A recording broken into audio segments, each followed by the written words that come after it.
Ryanair prosegue la sua crescita. Quali sono le vostre previsioni per il prossimo futuro?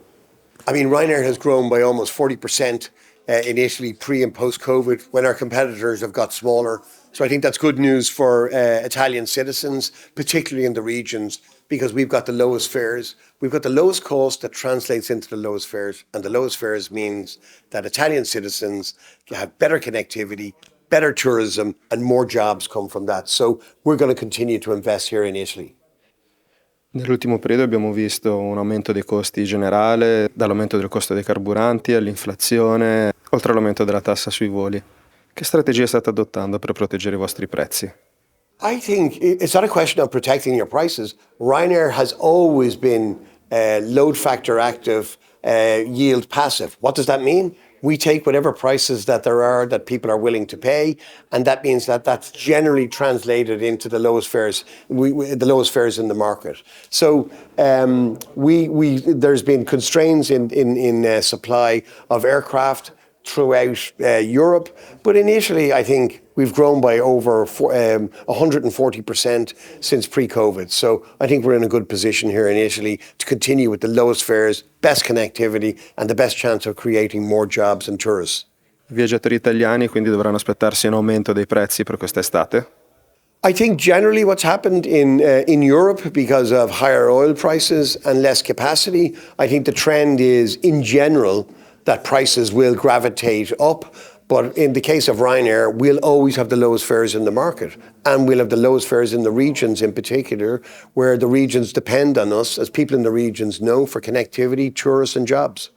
La crisi di Boeing sta avendo delle ripercussioni sul vostro business?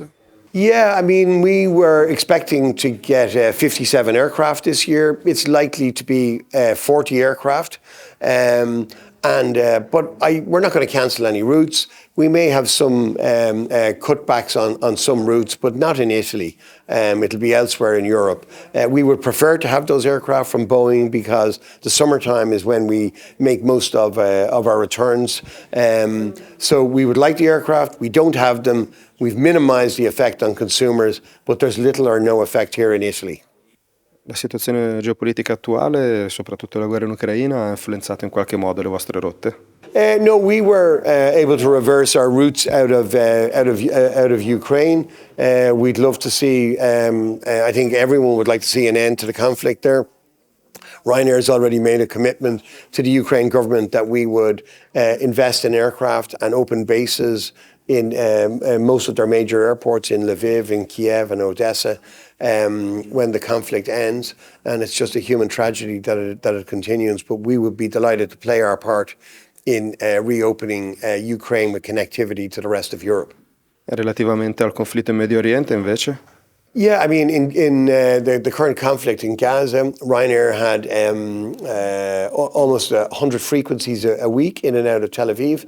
And we've recently announced that we'll be returning to approximately 6 or 7 destinations.